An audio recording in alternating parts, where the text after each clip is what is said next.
Political মামলা না, এইটা আগে থেকেই বলে দেওয়া যায় কি হবে পলিটিক্যাল মামলাগুলো। আপনার খেয়াল আছে যখন ওয়ার ক্রিমিনালদের বিচার করা হচ্ছিল, এই যে নিজামি, তারপরে কি বলে মুজাহিদ থেকে শুরু করে যাদের বিচার করা হচ্ছিল, তখন কিন্তু পাবলিক বলতেই ছিল যে ফাঁসি হয়ে যাবে সবার, ঠিক আছে?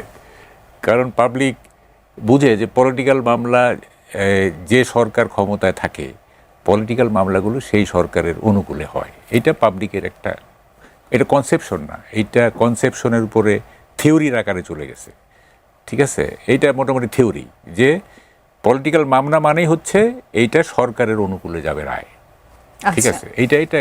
এইটা পারসেপশন না, এটা একটা থিওরি।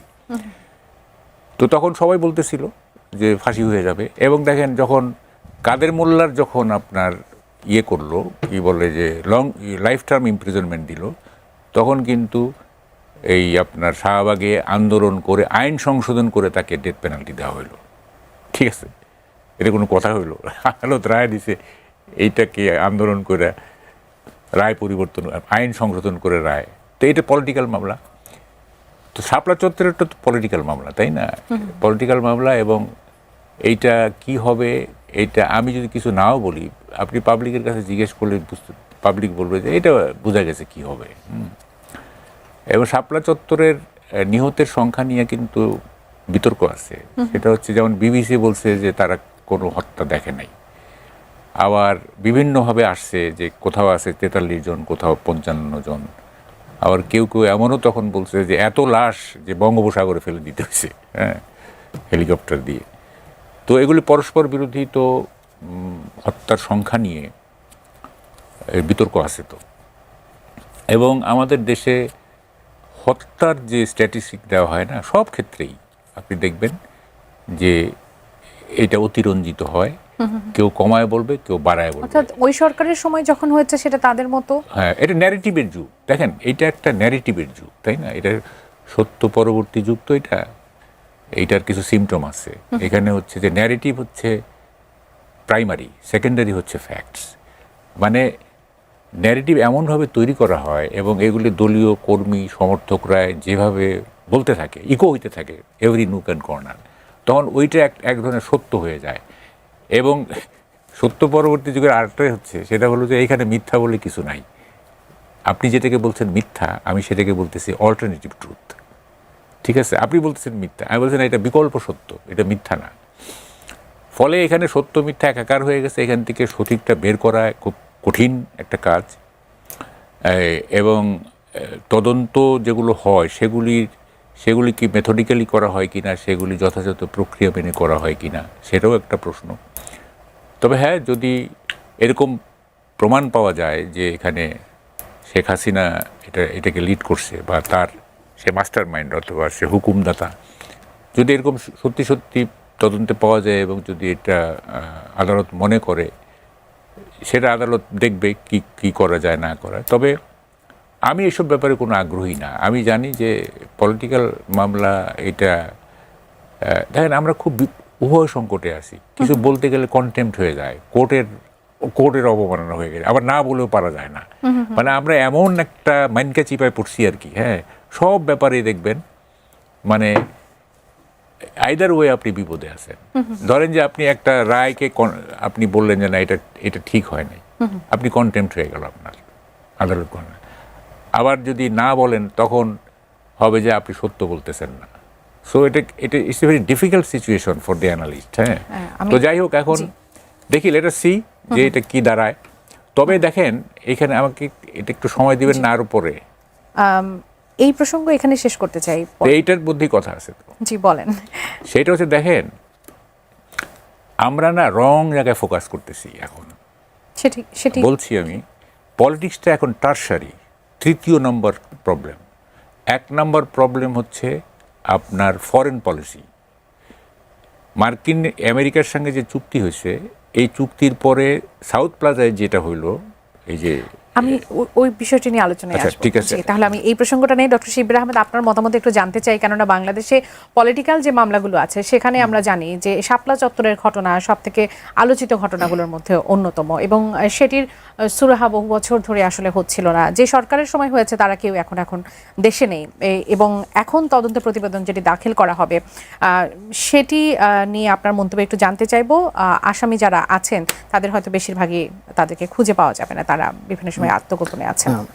দেখেন, আসামিদেরকে খুঁজে পাওয়া যাবে না, এটা তো একটা বাস্তবতা তৈরি হয়েছে। অনেকে পালিয়ে আছে, পলাতক অবস্থায় আছে, সেটা অন্য ব্যাপার। কিন্তু তাই বলে তো বিচার প্রক্রিয়া থেমে থাকবে না। বিচার সম্পন্ন হওয়াটা জরুরি, কারণ এটা প্রায় 1 যুগের বেশি হয়ে গেছে। এবং এই ঘটনাটা যখন ঘটেছে সেই সময় এটা নিয়ে আলাপ করবার মতো সাহস কারো ছিল না, অথবা মিডিয়া বলেন বা সিভিল সোসাইটি বলেন, তারা হয়তো এটাকে একরকমের বৈধতা দিয়ে গেছেন। এবং অনেক মিডিয়াতে 2-1টা টিভি চ্যানেল এরকম কোশ্চেন করা হয়েছে, কেন দুপুর থেকেই তাদেরকে সরিয়ে দেওয়া গেল না, কেন তারা গাছ কাটতে পারলো, কেন তাদের উপর আরও স্ট্রং বা হার্ড মেজার নেওয়া হলো না, অ্যাকশন নেওয়া হলো না, এ ধরনের প্রশ্ন করা হয়েছে। কিন্তু এখানে মানুষ খুন হয়েছে, মানুষকে হত্যা করা হয়েছে, এইটা নিয়ে কোনো কথা হয় নাই। এবং আমরা তখনকার সময় স্ট্যাটিস্টিক্স জানি যে এখানে প্রায় 1,55,000 রাউন্ড লাইভ এমিউনিশন ইউজ করা হয়েছিল, টিয়ার শেল ইউজ করেছে 80,000-এর বেশি, রাবার বুলেট ইউজ করেছে 60,000-এর বেশি, সাউন্ড গ্রেনেড 12,000-এর বেশি।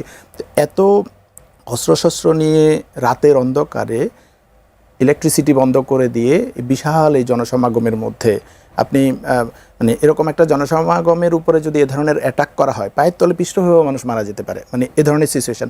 সেখানে এত অস্ত্রশস্ত্র নিয়ে পুরো বাহিনীকে সরাসরি সরকারের মদদে এখানে মোতায়েন করা হলো, এবং এই পুরো শাপলা চত্বর ক্লিয়ার করা হলো। তারা বলেছে যে ক্লিয়ার করে ফেলেছে তাদের সে অপারেশন দিয়ে। এবং এখানে কতজন হতাহত হলো এটা নিয়ে কোনো নিউজ করা গেল না। 2টা টিভি লাইভ করতেছিল, তাদেরকে বন্ধ করে দেওয়া হলো, রাতেই গিয়ে বন্ধ করে দেওয়া হলো।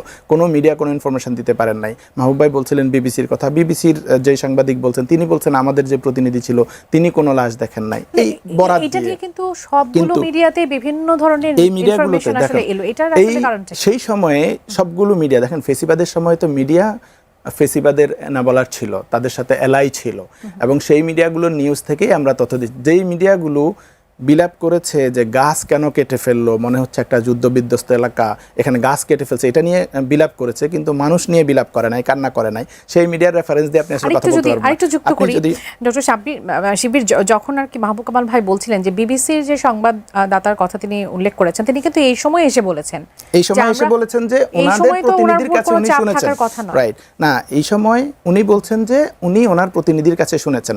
এখন দেখেন, সাংবাদিকদের মধ্যে তো বায়াস থাকতে পারে, তারা তাদের পক্ষপাতিত্ব নিয়ে কথা বলতে পারে, কিন্তু ফ্যাক্ট হচ্ছে হাসিনা সরকারের আমলেই অধিকার এই শহীদ তালিকা, নিহতদের তালিকা প্রকাশ করেছে 68 জনের মতো, যেখানে 1 বা 2 জনের ডুপ্লিকেট পাওয়া গেছে বা 1-2 ভুল পাওয়া গেছে।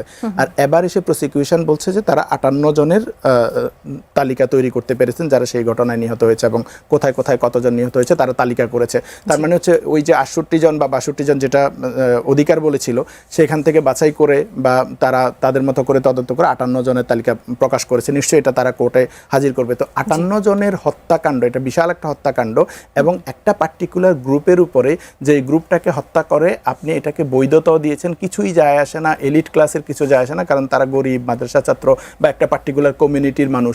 এরকম এটা এক ধরনের গণহত্যার মতো, যে একটা গণহত্যা, আপনি একটা পার্টিকুলার গ্রুপকে টার্গেট করে মেরে ফেলতেছেন, এবং এটা নিয়ে কেউ কথা বলছে না যে এরা হচ্ছে আউটকাস্ট একটা গ্রুপ এরকম। তো সেই গণহত্যাটার বিচার হবে, এবং এটা আমি মনে করি যে এটা একটা আর্জেন্ট নিড আমাদের, যেটা একটা জাস্টিস এনশিওর করা দরকার। যারা নিহত হয়েছে তাদের পরিবারগুলো বিচার পাওয়া দরকার আছে। এবং সেই সময় দম্বভরে বলা হতো যারা নিহত হয়েছে, কই আসো দেখি সাহস থাকলে, মানে এরকম একটা ব্যাপার, কে আছো দেখি সাহস থাকলে বলো তোমার কেউ মারা গেছে। তখন অনেকেই হয়েছে যে যাদের আত্মীয় স্বজন মারা গেছে তারা নিজেরা লুকিয়ে লুকিয়ে ছিল, যে তাদের আত্মীয় স্বজন মারা গেছে এটা যদি কেউ শুনে তাদেরকেও অ্যাটাক করবে বা তাদেরকেও গুম করে ফেলতে পারে, এই ধরনের সিচুয়েশন হয়েছে। তো এটাকে আমি টিপিক্যাল পলিটিক্যাল মামলা বলতে চাই না। পলিটিক্যাল মামলা বলতে মনে করেন খালেদা জিয়ার বিরুদ্ধে 2 কোটি টাকা আত্মসাতের মামলা দেওয়া হয়েছে, জাস্ট পলিটিক্যাল প্রতিহিংসা বশত যে মামলা।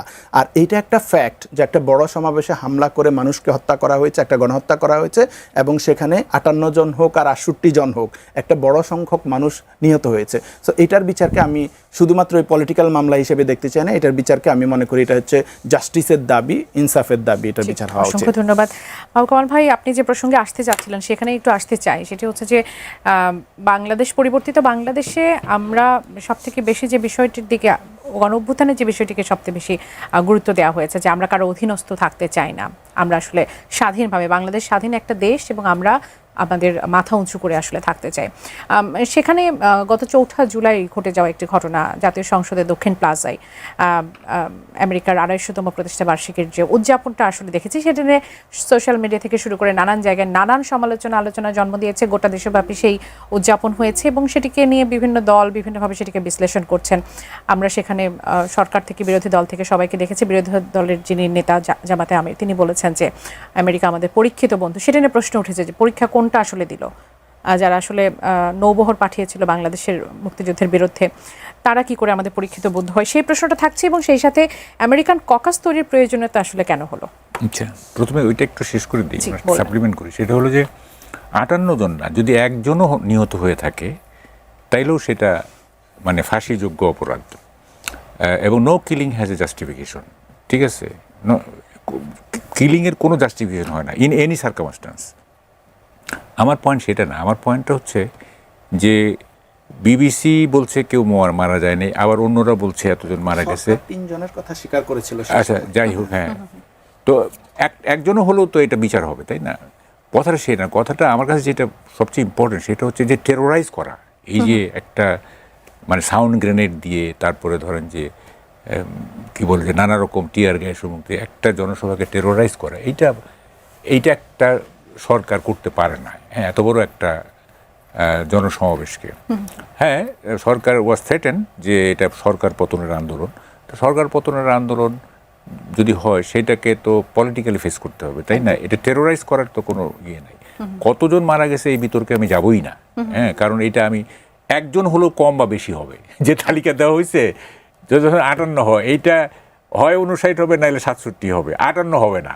মানে আমাদের যেভাবে আমাদের জরিপ করা হয়, ফলে এগুলি নিয়ে আমি যাব না। এখন যেটা আমি বলতেছিলাম যে রাজনীতিটা না এখন হয়ে গেছে টারশারি, তৃতীয় স্তরের ব্যাপার। আর সেকেন্ডারি হচ্ছে আপনার ইকোনমি, প্রাইমারি হচ্ছে ফরেন পলিসি। আমাদের এখন রাজনীতি নিয়ে খুব বেশি মাথা ঘামানোর দরকার নেই। আমাদের মাথা ঘামাইতে হবে আমাদের ফরেন পলিসিটা কি হচ্ছে এবং আমাদের ইকোনমি কোন জায়গায় আছে। এই দুইটা কিন্তু খুব ভাইটাল। এই দুইটা পলিটিক্স কিন্তু এই দুইটাকে আড়াল করে ফেলতেছে, অথচ এই দুইটাই মূল। দেখেন, আমি একটু ইকোনমিটা আগে বলি। দেখেন, ইকোনমি হচ্ছে একটা সোসাইটির স্ট্রাকচার, এইটা ফাউন্ডেশন। আর সুপার স্ট্রাকচার হচ্ছে পলিটিক্স, সুপার স্ট্রাকচার হচ্ছে কালচার, সুপার স্ট্রাকচার হচ্ছে মানুষের বিহেভিয়ারাল প্যাটার্ন। ইকোনমি যা হবে সুপার স্ট্রাকচার সেরকম হবে। ঠিক আছে? যেমন ধরেন একটা রিক্সাওয়ালা, তার যে বিহেভিয়ারাল প্যাটার্ন একটা কোটিপতির বিহেভিয়ার এক হবে না। রিক্সাওয়ালা 10 টাকা যদি তাকে ঠকানো হয় সে খেপে যায়, আর একজন মিলিয়নিয়ার সে 50,000 1 লাখ টাকা হলে সে খেপবে না। সে হয়তো মাইন্ড করবে কিন্তু খেপবে না। তো এই যে তার দারিদ্র তাকে ইয়ে করে ফেলতেছে, কি বলে যে বেয়াদব বানাচ্ছে, আর তার টাকা তাকে ভদ্র বানাচ্ছে। এইটা ইকোনমির প্রভাব, তাই না? এবং যদি যে ইকোনমিটা চলতেছে এখন, এবং এইটা যদি মানে ঠিকঠাক মতো হ্যান্ডেল করা না যায় এবং ইকোনমি যদি একটা পর্যায়ে নিয়ে যাওয়া না, তাহলে কিন্তু সুপার স্ট্রাকচার এলোমেলো হয়ে যাবে, ইকুয়েশন চেঞ্জ হয়ে যাবে। কিন্তু সুপার স্ট্রাকচার বলতে আসলে পলিটিক্স, সুপার স্ট্রাকচার, কালচার, মানুষের আচরণবিধি সব হচ্ছে সুপার স্ট্রাকচার। এগুলি নির্ধারিত হয় স্ট্রাকচার দ্বারা, ইকোনমি দ্বারা। আপনার ইকোনমি যা আপনি তা, আমার ইকোনমি যা আমি তা। ঠিক, আপনি আজকে 10 কোটি টাকার মালিক হয়ে যান, দেখবেন আপনি অন্যরকম হয়ে যাবেন। ঠিক আছে? ফলে এটা ইকোনমি আপনার formulates the character of a person. আচ্ছা, এখন আমাদের ইকোনমিটা কোন পর্যায়ে, এটা অনেক বিস্তর আলোচনা, অত দূর যাবো না। আমার কথা হচ্ছে যে ইকোনমিটা ঠিক করতে হবে। যদি সরকার সাস্টেইন করতে চায়, সরকার যদি কন্টিনিউ করতে চায়, ইকোনমি ঠিক করতে হবে। আরেকটা হলো এই যে ফরেন পলিসি, না, ফরেন পলিসি এখন যে অবস্থায় আছে, এখন লোকের মুখে মুখে বলা মানে শোনা যাচ্ছে যে এটা আমেরিকার মানে কি আমেরিকার প্রভাবযুক্ত একটা রাষ্ট্র হয়ে গেছে, এবং তো তাই না, অ্যাকচুয়ালি তাই। কারণ আমেরিকার সঙ্গে যে চুক্তিটা হয়েছে এইটা কোনোভাবেই একটা স্বাধীন দেশ আর একটা দেশের সঙ্গে করতে পারে না। আবার স্বাধীনতা দিবস পার্লামেন্টের মতো জায়গায় উদযাপন করা, এটাও আমাদের কি বলে যে খুব ডিসগ্রেসফুল টু লুক অ্যাট, না, এটা খুবই অসুন্দর একটা দৃশ্য আমরা দেখছি। মানে আপনার কি মনে হয় এটা প্রয়োজনীয়তা আসলে কেন হলো? তুষ্ট করার জন্য আমি বলছি এরকম? না, এখানে আমেরিকার নিয়ন্ত্রণ ক্রমে ক্রমে ক্রমে ক্রমে আরো শক্ত হচ্ছে, ঠিক আছে? এবং আমাদের পলিটিশিয়ানরা তারা ভাবতেছে যে আমেরিকাকে অ্যানয়েড করে, আমেরিকাকে বিরক্ত করে আপনার রাজনীতি করা যাবে না। সরকার হয়তো ভাবছে আমেরিকাকে হস্টাইল করে টিকে থাকা যাবে না, অপোজিশন মনে করতেছে আমেরিকাকে হস্টাইল করে ক্ষমতায় যাওয়া যাবে না। সেটার হিসেব মাহবুব ভাই, সেটার হিসেবটা আলাদা। জাতীয় সংসদ আমাদের সার্বভৌমত্বের যে জায়গা, স্বাধীন বাংলাদেশের একটা অন্যরকম, যেখানে আমরা এই ধরনের আয়োজন কখনো দেখিনি। যদি আমেরিকাও এরকম প্রপোজাল দিয়ে রাখে, সেখানে যদি আমরা না করি, সেক্ষেত্রে কি আমাদের উপর কোনো টর্চার নেমে আসতে পারতো? বিষয়টা কি এরকম? আপনি হাউ ডু ইউ নো কেন ইয়েতে ভেনিজুয়েলার প্রেসিডেন্টকে তুলে নিয়ে যায় নাই? শুনেন, এখন মানে এই সমস্ত অনুন্নত দেশ, হ্যাঁ, আপনার হেল্পলেস, আমেরিকার কাছে হেল্প, এটা ডেস্টিনি আমাদের। এটা কাউকে দোষ দেওয়া যাবে না, তারেক রহমানকে দোষ দেওয়া যাবেই না, ঠিক আছে? কারণ হচ্ছে যে আমেরিকা এখন যে সাম্রাজ্যবাদী চরিত্র নিছে, বিশেষ করে ট্রাম্প প্রশাসন, এই প্রশাসন না যাওয়া পর্যন্ত হোল পৃথিবী তটস্থ। ইভেন ইউরোপ, আপনার ডেনমার্কের এই যে কি বলে যে Greenland, Finland, India, south American যে দেশগুলো আছে না, তার সবাই তটস্থ, কিউবা থেকে শুরু করে মেক্সিকো, সবাই তটস্থ। ট্রাম্প কখন কি করে ফেলে, ফুটবলের রায় পাল্টায় দিচ্ছে সে, আপনি ভাবেন তো এখন। এবং এটা আমাদের ডেস্টিনি যে যেমন আমি একটা উদাহরণ প্রায়ই দিই, যেমন ধরেন যে আপনার বাসার পাশে যদি একটা টপ টেরর থাকে, আপনার প্রতিবেশী, বা তো আপনি কিন্তু হেল্পলেস, সে আপনাকে ইরিটেট করবে, সে আপনাকে হ্যারাস করবে, আমার তটস্থ থাকতে হবে সবসময়। এটা আপনার নিয়তি, হ্যাঁ, সে টপ টেরর, ঠিক আছে?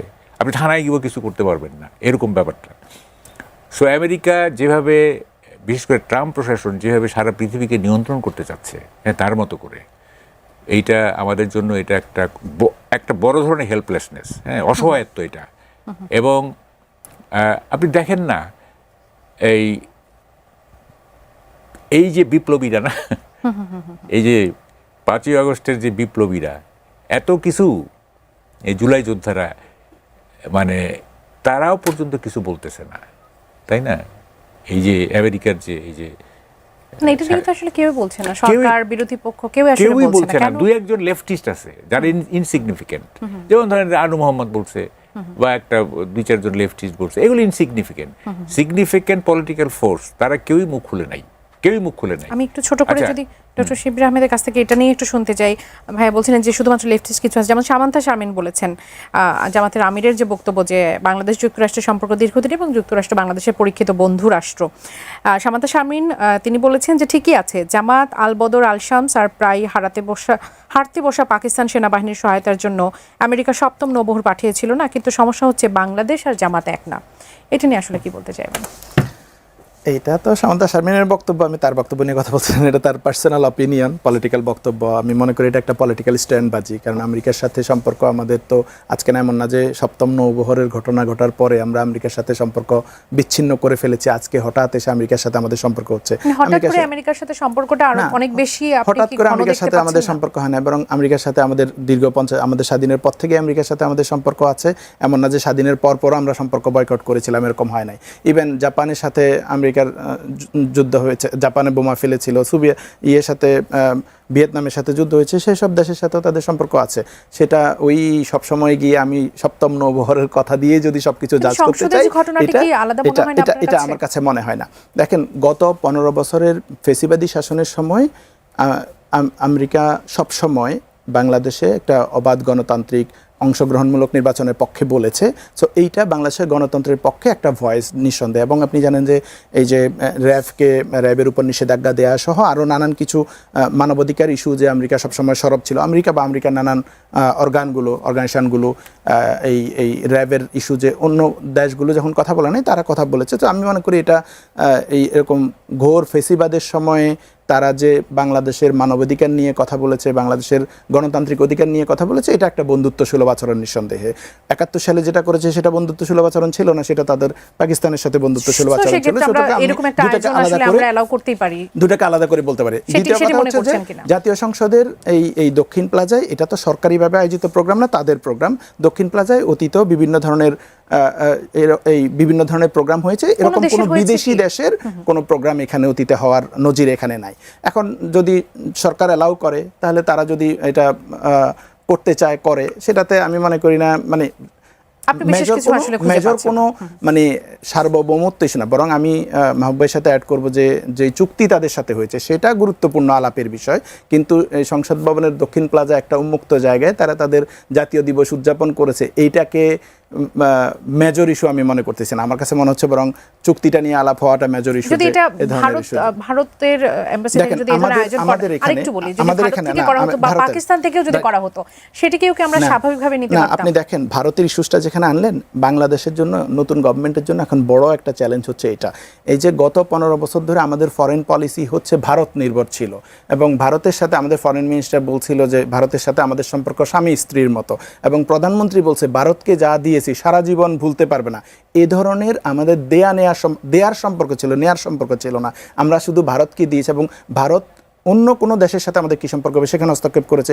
আমাদের দেশের ইন্টারনাল নির্বাচন, রাজনীতি, ক্ষমতায় কে থাকবে না থাকবে সেগুলো কন্ট্রোল করেছে। অর্থাৎ আমাদের দেশটা তাদের একটা প্রদেশের মতো করে তারা কন্ট্রোল করেছে। তো সেখান থেকে আমাদের যদি এখন বের হইতে হয় তাহলে আমাদের কিছু নতুন বন্ধু লাগবে। আমেরিকার সাথে আমাদের দেয়ার সম্পর্কটা কি হতে যাচ্ছে সেই আলোচনা নিশ্চয়ই ফিরবে একটা বিরতির এই যে প্রধানমন্ত্রী যে চায়নায় সফর করেছেন বা ইউএস এর সাথে সম্পর্ক বিল্ড আপ করছেন, এইটা ভারতের এই প্রভাব থেকে বের হওয়ার একটা উপায়, একটা দ্বার উন্মোচন করতে পারে।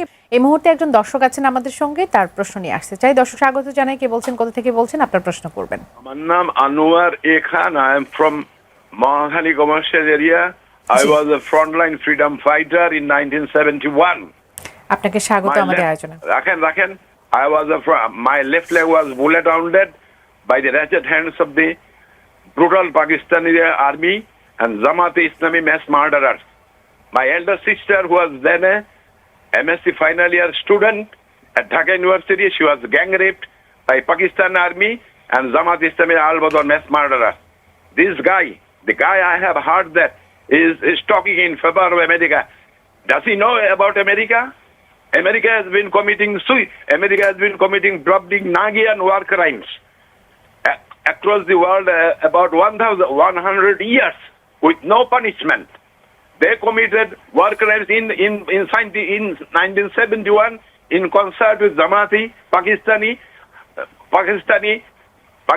you know, the bloody buggers. Then in 1975, and then in 2024.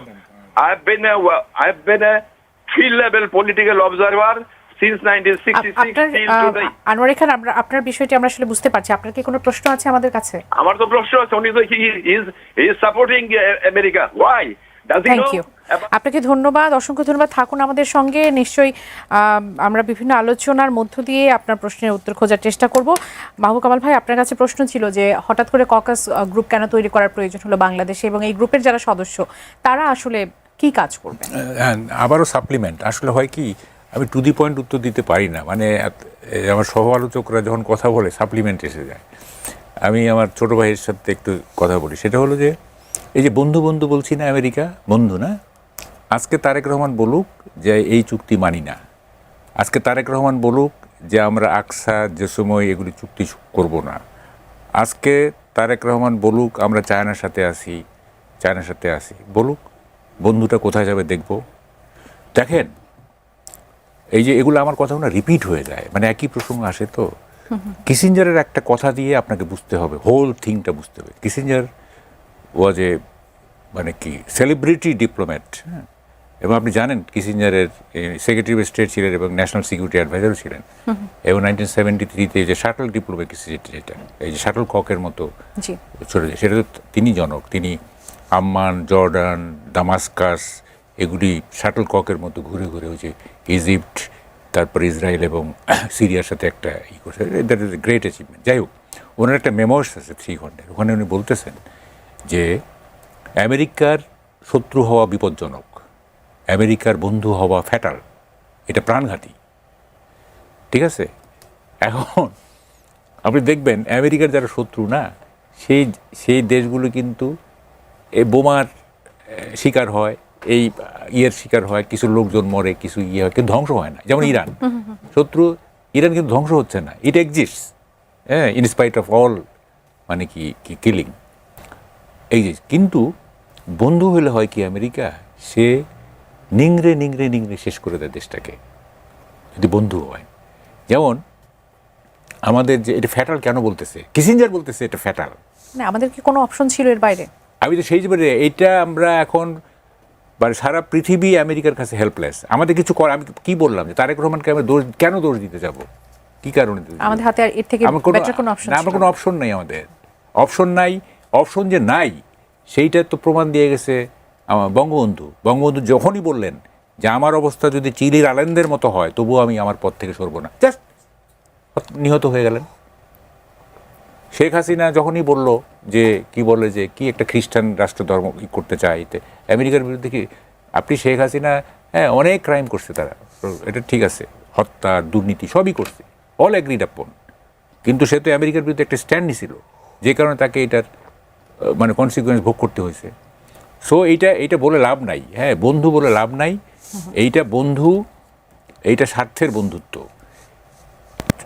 এই মার্কিন আমেরিকার সাথে যদি এই যে গম না, যখন আপনি যেটা বলতেছিলেন অফলাইনে আমাদের ডাক্তার জাহিদ হোসেন প্রধানমন্ত্রী উপদেষ্টা বলছে যে বেশি দামে যদি গম কেনা হয়, এটাও সবার আগে বাংলাদেশের একটা যেদিন এই চুক্তিটা আমি ডিটেইল এটার আমি ইয়ে করছিলাম কালের কণ্ঠে, এটা আমি ওয়ার্ড ফর ওয়ার্ড ব্যাখ্যা করছিলাম। তো তখনই তো আমরা বলছি যে এই চুক্তি মানলে হলে বেশি দামে গম কিনতে হবে, এবং আমাদের কৃষি এইটা টোটালি ড্যামেজড হয়ে যাবে যদি এই চুক্তি বাস্তবায়িত হয়। আমাদের পোলট্রি, আমাদের ডেইরি সবগুলি মানে আঘাতপ্রাপ্ত হবে। আপনার 350 কোটি টাকার আপনার কৃষি পণ্য কিনতে হবে প্রতি বছরে, $350 কোটি। ঠিক আছে? তো এটা ওই তখনই কিন্তু আমরা বলছি যে বেশি দামে গম কিনতে হচ্ছে কিন্তু আমাদের। ঠিক আছে? দেখুন ঠিকই ফলে গেল আর কি। হ্যাঁ, এখন politicians have got every solution in their pocket, সব প্রবলেমের সলিউশন আছে পকেটে। আপনি যাই বলবেন একটা বের করে দিবে, আপনি এটা উল্টাটা বলেন তারও সলিউশন আছে। ঠিক আছে? তো so politicians do not suffer from logic. হ্যাঁ, তাদের সবসময় একটা লজিক থাকে, এবং মানে লজিক তো না, ইললজিক। তো যাই কিছু বলবেন ওই যে মোল্লাদের মতো, বুঝছেন, মানে ইসলামিক ফিলসফাররা না, মোল্লা যারা কাঠ মোল্লা আর কি, যারা ধর্ম বুঝে না, তাদের কাছে দেখবেন সব প্রবলেমের সলিউশন আছে। হ্যাঁ, যাই জিজ্ঞেস করে যে ভাই কালকে যেটা বলছিলেন আজকে আবার এটা কেন বলেন, তখন আরেকটা সলিউশন বের করে দিবে। ঠিক আছে? তো পলিটিশিয়ানরাও তাই। হ্যাঁ, এখন যেহেতু বেশি দামে গম কিনতেছি, এটার একটা বাংলাদেশ ফার্স্ট অমুক তমুক কি জানি বলতেছে আর কি। হ্যাঁ, এটা হলো কি জানেন, ওই যে কার যে কথাটা জানি, সরকারে থাকলে এক ধরনের, ওই যে জোনায়েদ সাকি যেটা আপনি বলতেছিলেন, সরকারে থাকলে এক ধরনের অ্যাটিচিউড, বিরোধী দলে থাকলে এক ধরনের অ্যাটিচিউড। এটা দেখতে 54 বছরের ইতিহাস। এটা শুনেন, এগুলি মানে ওই যে বলে না যে চোখে মুখে দই, তারপরে বলে কই কই, everything is clear, crystal clear. তারপরে দেখবেন যে তর্ক হচ্ছে, বিতর্ক হচ্ছে। হ্যাঁ, সেটা তো চালিয়ে যেতে হবে আসলে। আপনার কাছে আমেরিকান ককাস নিয়ে নিশ্চয়ই আসবো। আমি একটু ডক্টর শিবির আহমেদের কাছ থেকে একটু জানতে চাই যে একই দিনে আসলে সেটা নিয়েও আসলে নানান ধরনের আলোচনা সমালোচনা হয়েছে যে আমেরিকার ককাস তৈরি করা হয়েছে বাংলাদেশের বিভিন্ন রাজনৈতিক দল থেকে, সেখানে সদস্য যারা আছেন। এই ককাসটা আসলে কি কাজ করবে আপনার কাছে কি মনে হয়? না, এরকম ককাস তো আর নতুন না, সবসময় হয় যে যেখানে হচ্ছে সম্মিলিতভাবে বিরোধী দল বা সরকার দল মিলে নানান ইস্যুতে, জলবায়ু ইস্যুতে, নারী ইস্যুতে, এডুকেশন ইস্যুতে, জুলাই সংস্কার ইস্যুতে বা ইভেন সংবিধান সংশোধন ইস্যুতে এ ধরনের প্রস্তাবনা এসেছে। তো এ ধরনের আমি মনে করি এটা সংসদের রেগুলার কাজেরই একটা পার্ট। সরকার দল বিরোধী দল সংসদে শুধুমাত্র দুই পক্ষ থেকে বিরোধিতা করা, সমালোচনা করার জায়গা থেকে এসে সমাধানের জন্য তো নানান সংসদীয় কমিটি হয়। সেটা বাংলাদেশের প্রেক্ষাপটে যখন হবে, আমরাও যখন চিন্তা করি যে বাংলাদেশের সংসদের একটা গ্রুপ তৈরি হয়েছে, তারা বাংলাদেশের স্বার্থকে রক্ষা করবে, কিন্তু যখন সেটা আমেরিকা ককাস কি বাংলাদেশের স্বার্থ রক্ষা করবে? না, আমেরিকা ককাস বললে বাংলাদেশের যদি সংসদ আমেরিকা ককাস করে তাহলে কেন করবে? নিশ্চয়ই আমেরিকার স্বার্থের জন্য করবে না, বাংলাদেশের স্বার্থের জন্য করবে। মাহবুব ভাই বলছিলেন যে বন্ধুত্বের কথা, আসলে আন্তর্জাতিক সম্পর্কে তো কোনো বন্ধুত্ব হয় না, আন্তর্জাতিক সম্পর্ক হয় যার যার স্বার্থের জন্য। আপনার সাথে এটা তো আমার বন্ধুত্বের সম্পর্ক বলতে একদম প্রাইভেট লেভেলে, পার্সোনাল লেভেলে বন্ধুত্ব না, এটা হচ্ছে আমার স্বার্থের জন্য আমি নানান চুক্তিতে আসছি বা নানান কোঅপারেশনে আসছি, নানান বিনিয়োগ হচ্ছে বা আমি এক্সপোর্ট ইম্পোর্ট করছি। সো এগুলাতে হচ্ছে যার যার স্বার্থের জায়গাটায়। আমি চায়নার সাথেও যাচ্ছি, আমেরিকার সাথেও যাচ্ছি, তো এখানে আমার যার সাথে আমার যতটুকু স্বার্থ আছে, যতটুকু বলছিলেন ডক্টর শিপির যে ভারতের সাথে আমাদের সম্পর্কটা ছিল শুধুমাত্র দেওয়ার নেওয়ার না, আপনি কি মনে করছেন যে আমেরিকার সাথে আমাদের দেওয়ার এবং নেওয়ার আমেরিকার সাথে সেই ব্যালেন্সটা থাকবে? আমেরিকার সাথে যে ইস্যুসটা নিয়ে মূলত এই চুক্তি বা এত কিছু হলো, সেখানে হচ্ছে যে তাদের যে রিসিপ্রোকাল ট্যারিফটা তারা ইম্পোজ করলো, এবং অন্যান্য দেশের সাথেও তারা এগুলো করেছে, ইন্ডিয়ার সাথেও হয়েছে। তো 37% ট্যারিফ ইম্পোজ করা হয়েছিল, এবং বাংলাদেশের গার্মেন্টসের বড় বাজার হচ্ছে আমেরিকা। তো এইটাতে যদি আপনি পলিসি মেকার হন যে 37% ট্যারিফ দিয়ে বাংলাদেশ থেকে কোনো প্রোডাক্ট সেখানে যাবে না, তো সেই ক্ষেত্রে হচ্ছে আপনার পুরো একটা ইন্ডাস্ট্রি ধ্বংস হয়ে যাবে বা বসে যাবে যদি আপনি অল্টারনেটিভ বড় বাজার তৈরি করতে না পারেন। তো আপনার সবচেয়ে বড় বাজারটা হাতছাড়া হয়ে যাওয়ার এরকম এটা বলতে পারেন যে আপনাকে বাটে ফেলেছে, যে এরকম একটা বড় বাজার, তারা জানে আপনার ডিপেন্ডেন্সি আছে সেখানে। সো আপনাকে বলেছে আমি 37% রিসিপ্রোকাল ট্যারিফ দেবো যদি আমার এই ট্রেড ডেফিসিট না হয়, ব্যালেন্স না হয়, তখন আপনাকে নানান এই কম্প্রোমাইজে আসতে হয়েছে। এখন সেটা কতটুকু কম্প্রোমাইজ হয়েছে সেটা মানুষের আমার জনগণের সাথে আলাপ আলোচনা হয়েছে কিনা, সংসদে আলাপ হয়েছে কিনা, ডেফিনেটলি একটা ভ্যালিড কোশ্চেন। এবং একটা অন্তর্বর্তীকালীন সরকার যাওয়ার 3 দিন আগে ধরেন একটা চুক্তি করলো, এটা নিয়ে প্রশ্ন আছে। এবং সেই সরকারের যিনি পররাষ্ট্র উপদেষ্টা ছিলেন, তাকে আবার নতুন সরকারের পররাষ্ট্রমন্ত্রীও করা হয়েছে। তার মানে হচ্ছে এই পররাষ্ট্রমন্ত্রী তো ইনভলভ ছিলেন এই প্রসেসের মধ্যে। তাহলে এখানে সরকারের দায় আছে, সরকার জানে নিশ্চয়ই আগে থেকে। এবং আমি মনে করি সংসদ হওয়ার পরেও আমরা কিন্তু এটা রিভিউ করতে পারতাম। মালয়েশিয়া রিভিউ করেছে। সমালোচনার জায়গাটুকু শুধুমাত্র জনগণের মধ্যে কেন সীমাবদ্ধ থাকছে? বিরোধী পক্ষ কেন সেটা নিয়ে মানে কঠোরভাবে কেন সমালোচনা করছে না? এটা নিয়ে সরকার বলছে, বিরোধী দল বলছে এটা ইন্টারিম গভর্নমেন্ট করেছে, কিন্তু ইন্টারিম গভর্নমেন্ট করলেও এই সরকার যদি জনস্বার্থে, যে আমরা জনগণের ভোটে নির্বাচিত হয়ে এসেছি, তো জনগণের কাছে আমাদের দায় আছে, আমরা এটা রিভিউ করতে চাই, আমি মনে করি এটা রিভিউ করতে পারতো বা করার প্রস্তাব নিয়ে আসতে পারতো। কিন্তু এখানে এই চুক্তিতে একটা ওই যে ডিসক্লোজারের ক্লজ অ্যাড করা হয়েছে, যে এটা নন ডিসক্লোজারের আলাপ। তো এখানে এগুলো আরো লিমিট করে দেওয়া হয়েছে আলাপ আলোচনা এটা নিয়ে। আমি মনে করি আপনি কি মনে করেন যে বিরোধী দলের উচিত এটার উপর একটা প্রেসার ক্রিয়েট করে সেটা পরিষ্কার নন ডিসক্লোজার আলাপ হয়, যেটা আলাপ তোলাই যাবে না। যেমন বিরোধী দল আরো কিছু ইস্যুস নিয়ে পুশিন নিয়ে আলাপ করতে চেয়েছে সংসদে এটা অ্যালাউ করা হয় না। এ ধরনের ইস্যুস তো বিরোধী দলের সব ইস্যুস তো সংসদে অ্যালাউ করা হচ্ছে না। আমি মনে করি সরকারের উদ্যোগ নেওয়া উচিত, যে জনগণের প্রতি আমাদের দায়বদ্ধতা আছে, এ ধরনের চুক্তি হয়েছে, যদি নন ডিসক্লোজারের কারণে এটা করতে না পারে, এটা তো হাত পা বাঁধা সিস্টেম করে ফেলছে, কিন্তু ইন ফিউচারের জন্য আমি মনে করি যে কোনো ধরনের চুক্তি হতে গেলে সংসদে এটা নিয়ে আলাপ হওয়া উচিত। আমি একটু ছোট করে শুনে বিরোধীতে যাব। এটা নন ডিসক্লোজার, এটা তো এখন আর ডিসক্লোজ কিছু নাই, এটা তো ওপেন হয়ে গেছে, ডিসক্লোজারের কিছু নাই এখানে। হ্যাঁ, ডিসক্লোজার কিছু নাই। আলাপ আলোচনা তো নন ডিসক্লোজার মানে তো আর আলাপ আলোচনা করা যাবে না সেটা বোঝায় না। নন ডিসক্লোজার এটা গোপন রাখা হবে, তারা গোপন রাখে নাই, এটা এখন এটা পাবলিক করে ফেলছে। আচ্ছা দেখেন, এখন একটা বড় জিনিস আছে, সেটা হলো ট্যারিফ নিয়ে আমি কোনো কিছু বলবো না, কারণ আমরা গার্মেন্টসের ব্যাপারে আমেরিকার উপর নির্ভরশীল অনেকটা। ট্যারিফ অন্য দেশে, tariff is not my concern. আমার কনসার্নটা হচ্ছে আমেরিকার যে চুক্তিতে যা যা আছে, হ্যাঁ, সেগুলি যদি আমরা পর্যালোচনা করি। যেমন একটা আছে, দেখেন ভয়ঙ্কর ব্যাপার, যে আমেরিকার সিকিউরিটি কনসার্ন যে জায়গাগুলিতে আছে, সেই জায়গাগুলিকে সিনক্রোনাইজ করে আমাদের স্ট্র্যাটেজি সাজাইতে হবে। একদম। এক, আমেরিকার পারমিশন ছাড়া কোথাও থেকে কিছু কেনা যাবে না। 2, আমেরিকার পণ্যের গুণগত মান নিয়ে প্রশ্ন করা যাবে না। আমাদের পণ্যের যে কি বলে যে মান যাতে উন্নত, এটা উদ্দেশ্য, সেটা এখানে কোনো সাবসিডি দেওয়া যাবে না। আমেরিকার কি বলবো প্রত্যেকটা ইস্যুতে, হ্যাঁ, প্রত্যেকটা ক্ষেত্রে ট্যারিফটা আমি বলি, ট্যারিফের ব্যাপারে আমরা তো আমেরিকার উপরও কিছুটা নির্ভরশীল, বিশেষ করে গার্মেন্টসে, তাই না? কারণ ইউরোপের মার্কেটও তো ধরেন যে আমেরিকার সাথে ওরা না, আমরা এগুলো সবকিছু মেনে নিতে বাধ্য এখন। হ্যাঁ, কিন্তু এই যে জিনিসগুলো তারা চাপায় দিতে চাচ্ছে, হ্যাঁ, এবং আপনার জেনেটিক্যালি মডিফাইড ফুড, অমুক তমুক ইত্যাদি, যেগুলো হ্যাঁ আমাদের দীর্ঘমেয়াদে আমাদের ক্ষতির কারণ হবে, সেগুলি বরং আলোচনা হওয়া উচিত। সেগুলি তো পার্লামেন্টে আলোচনা হলো না। দেখেন দুইটা সেন্সিটিভ ইস্যু পার্লামেন্টে আলোচনা হয় না, হাম এবং কি বলে যে আমেরিকা, যে এর কারণটা কি মনে করছেন, কেন আলোচনা দুইটাই হলো না? আমেরিকাকে এটা তো পলিটিক্স অফ অ্যাপিজমেন্ট। এইটা this government is a compromised government. এইটা একটা আপোষিত সরকার, কম্প্রোমাইজড গভর্নমেন্ট। দেখবেন সব জায়গায় কম্প্রোমাইজ। নাসিরুদ্দিন পাটোয়ারি যা তা বলতেছে, কিছু না, অমুক যা তা বলতেছে, তারেক রহমান কি করতেছে, সব জায়গায় হচ্ছে আপনার অ্যাপিজমেন্ট, সবাইকে সন্তুষ্ট রাখা। এবং এটা একসময় বিপদ রাখবে আপনাকে। তো যেইটা সঠিক সেইটাকে সেইভাবে ডিল করতে হবে, যেটা বেশি সেইভাবে ডিল করতে হবে, তাই না?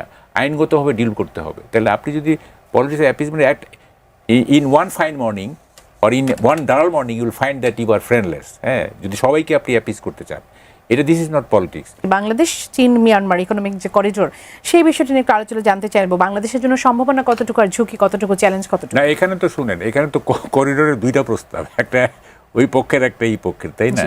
You have to choose in between, তাই না? এখন দেখেন, মানে ফয়সালাটা হইতে হবে কি? ফয়সালাটা হইতে হবে, আপনাকে সিদ্ধান্ত নিতে হবে যে আপনি কোথায় আছেন। আপনি কি ইন্দো প্যাসিফিক স্ট্র্যাটেজিতে আছেন, না চায়নার বেল্ট অ্যান্ড রোড ইনিশিয়েটিভে আছেন? যে কোনো একটা চুজ করতে হবে। যে কোনো একটা চুজ করতে হবে। আপনি দুইটা করতে পারবেন না একসাথে, তাই না? তো এখন মাইন্ডকে চিপা কেন বললাম এই কারণে, যখন আপনি এই আমেরিকার সাথে টিল্টেড হবেন তখন চায়না উইল বি অ্যানয়েড, আবার চায়নার সাথে টিল্টেড হলে আমেরিকা উইল বি অ্যানয়েড। এবং এখন তো দুইটা পরে একটা পঞ্চপাণ্ডবের খেলা চলতেছে এখানে, এই যে হিন্দু মিথোলজির 5টা stakeholder, America, Bharat, China, Pakistan, Turkey তো একটা বড় স্টেক হোল্ডার আমাদের পলিটিক্সে। হ্যাঁ, অনেক বড় স্টেক হোল্ডার। এই 5টা স্টেক হোল্ডারকে আপনাকে যদি হ্যান্ডেল করতে হয়, এটা সুপার লাগবে, ক্রাফটম্যানশিপ লাগবে, সুপার ক্রাফটিং লাগবে। এটা যাতা ব্যাপার না। হ্যাঁ, এবং এই 5টাই তো ধরেন যে মানে কয়েকটা তো পরাশক্তি, আমেরিকা চায়নাকে ধর পরাশক্তি বলে, সেমি পরাশক্তি আছে, নিউক্লিয়ার পাওয়ার আছে এই 5টার মধ্যে। You have to handle this 5 পঞ্চপাণ্ডব। এবং এইটা এই মানে হয়েছে কি দেখেন, আমাদের ডিপ্লোম্যাটরা না আসলে ইনএফিশিয়েন্ট, বুঝছেন? আমাদের যারা ডিপ্লোম্যাট তারা আসলে ইনএফিশিয়েন্ট, তাদের কোনো এফিসিয়েন্সি নাই, এবং কিভাবে শত্রুপক্ষকে উইন ওভার করতে হয় সেইটা জানে না। দেখেন, আমি এগুলি কথা বারবার বলতেছি যে ডিপ্লোম্যাটদের তো কতগুলি কোয়ালিটি লাগে, সেন্স অফ হিউমার লাগে, উইট লাগে। আমাদের তো উইপন নাই রে ভাই। আমরা তো, India is a bigger country না, স্ট্রঙ্গার কান্ট্রি দেন আস। তাইলে ইন্ডিয়াকে আমাকে কীভাবে উইন ওভার করতে হবে? আমরা যে একটা মর্যাদা সম্পন্ন ইকুয়াল রিলেশন করতে চাই, তাইলে কি করতে হবে? আমাদের উইন ওভার করতে হবে কথা দিয়ে। আমাদের তো অরেটরি হচ্ছে আমাদের উইপন, তাই না? সেন্স অফ হিউমার দিয়ে, উইট দিয়ে তাদেরকে করে। শুধু ইন্ডিয়া না, সব ক্ষেত্রে তাই। তা আমাদের তো কমিউনিকেশন গ্যাপ আছে, আমাদের ডিপ্লোম্যাটদের সাথে ফরেন ডিপ্লোম্যাটদের কমিউনিকেশন গ্যাপ আছে। এবং কী বলে, একটা চরম শত্রুকেও কিন্তু আপনি বন্ধু বানাইতে পারেন যদি if you have the quality of oratory. হ্যাঁ, আপনার যদি অরিটরি ঠিক থাকে, আপনার বাগ্মিতা ঠিক থাকে, আপনার কথা বলার যদি আর্ট থাকে, এটা সম্ভব। এমন আমি ব্যক্তিগত জীবনে অনেক বিরুদ্ধবাদীকে আমি জয় করছি জাস্ট কথা দিয়ে, বিলিভ মি। সেই ক্যাপাসিটি আমাদের নেই বলে আপনি মনে করছেন? এটা আমাদের ডিপ্লোম্যাটদের নাই। এখন কি হবে জানি না। আমি I feel pity for Tarique Rahman. আমার তার জন্য খুব হচ্ছে, মায়া হচ্ছে যে এই কারণে যে এমন একটা দেশ উনি টেক ওভার করলেন, হ্যাঁ, যে দেশটা ক্যারি ফরওয়ার্ড করা তার জন্য খুব কঠিন। অসংখ্য ধন্যবাদ কঠিন ভাই। জি, আমি ডক্টর শিবির আহমেদ আপনার কাছ থেকে এই বিষয়গুলো নিয়ে একটু জানতে চাইবো। মাহবুব কামাল ভাই যেমনটি বলছিলেন যে আমরা পঞ্চ পাণ্ডবের মধ্যে পড়ে গেছি।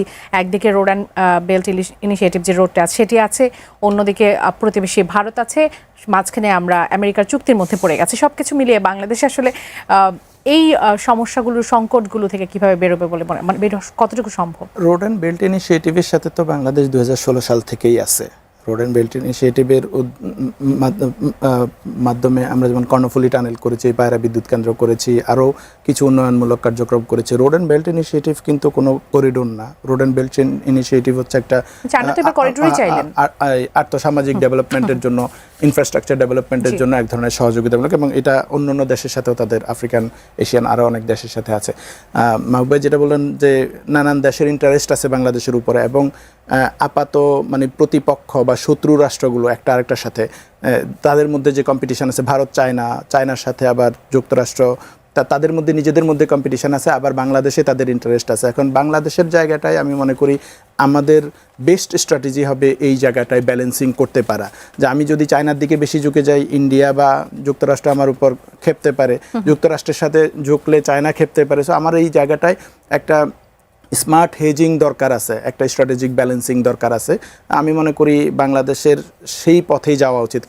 কারোর সাথে কোনো ধরনের সামরিক চুক্তিতে যদি আমরা যাই বা কোনো আনুষ্ঠানিক সামরিক ব্লকে যদি আমরা ঢুকি, তখন আমাদের জন্য রিস্ক বাড়ে। কিন্তু বাণিজ্যিক স্বার্থে বা বাণিজ্যিক সুবিধায় যদি আমরা স্ট্র্যাটেজিক রিলেশনশিপ বিল্ড আপ করতে পারি, আমি মনে করি সেটা অসম্ভব না যে আমরা স্ট্র্যাটেজিক রিলেশনশিপ বিল্ড আপ করে আমাদের জায়গায় থাকতে পারবো। এই জায়গায় আচ্ছা ঠিক আছে মাহবুব ভাই। না, এটা দেখেন কতগুলি পাগলামি তো দেখতেছি আমরা। যেমন ধরেন যে কথা মাঝখানে শুনলাম যে চায়না থেকে কিনবে কি বিমান যুদ্ধ, কার সাথে যুদ্ধ করবো আমরা? কোন এনিমির সাথে যুদ্ধ করব? এবং আমাদের ইকোনমি যুদ্ধ অ্যাভয়েড করতে পারে? যুদ্ধ তো শুধু প্রাণহানি ঘটে না, it causes damage of wealth also. আমাদের ইকোনমি তো পারমিট করে না যুদ্ধ করা। তা আমরা যে বিমান যে কিনবো, মানে এটা থেমে গেছে, যদিও কারোবার বোধহয় সুবুদ্ধি খেলছে যে কারণে এটা থেমে গেছে। কার সাথে যুদ্ধ করব আমরা? ইন্ডিয়ার সাথে, চায়নার সাথে, আমাদের প্রতিবেশী কার, মায়ানমারের সাথে। এবং ঠিক আছে, আমরা যদি শক্তিশালীও হই, ধরেন আমাদের we have the capacity to fight against India, ঠিক আছে, সেটা করবো কিনা, আমাদের ইকোনমি সেটা পারমিট করে কিনা, অ্যাফোর্ড করে কিনা। সুতরাং যুদ্ধ is the worst alternative any problem. যুদ্ধের হচ্ছে সবচেয়ে খারাপ বিকল্প। দুইটা দেশের মধ্যে যদি কোনো কনফ্লিক্ট থাকে, যুদ্ধ হচ্ছে সবচেয়ে খারাপ বিকল্প। এবং সবচেয়ে ভালো বিকল্প হচ্ছে টেবিলে বসে। এবং সেটা বাংলাদেশের প্রেক্ষাপটে তো সেটাই আমাদের সবথেকে ভালো চয়েস। এখানে একটা জিনিস ইম্পর্টেন্ট, আপনার যুদ্ধের প্রস্তুতি থাকা মানেই কিন্তু যুদ্ধ করা না। আপনার যদি সক্ষমতা থাকে, তখন আপনার অপোনেন্ট যারা থাকবে তারা আপনার সাথে আলোচনার টেবিলে যে আসবে, এটা নির্ভর করবে আপনি শক্ত সামর্থ্য আছেন কিনা। যদি আপনি দুর্বল হন, তাহলে কিন্তু সে আপনার আলোচনার টেবিলে আনবে না, সে অর্ডার দিয়ে দিবে। আমাদের যে ইকোনমি, সেই ইকোনমিতে কি আমরা চায়না, আমেরিকা, ইন্ডিয়া যুদ্ধ করতে হবে জরুরি না, আমরা সেটা বলছি না, আমার শেষ করতে দেন। আমার যে ইকোনমি, তাতে কি চায়না, ইন্ডিয়া, আমেরিকার মিলিটারি স্ট্রেংথের কাছাকাছি আমরা যাইতে পারবো? সেটা আমরা যাইতে পারবো না। কিন্তু আমরা যদি আমাদের ধরেন কথার কথা, আমাদের কোনো সেনাবাহিনী নাই, তাহলে কি মনে করেন ইন্ডিয়া আমাদেরকে এক পয়সা দিয়েও গুনতো না, ৭১ দখল করে ফেলতো।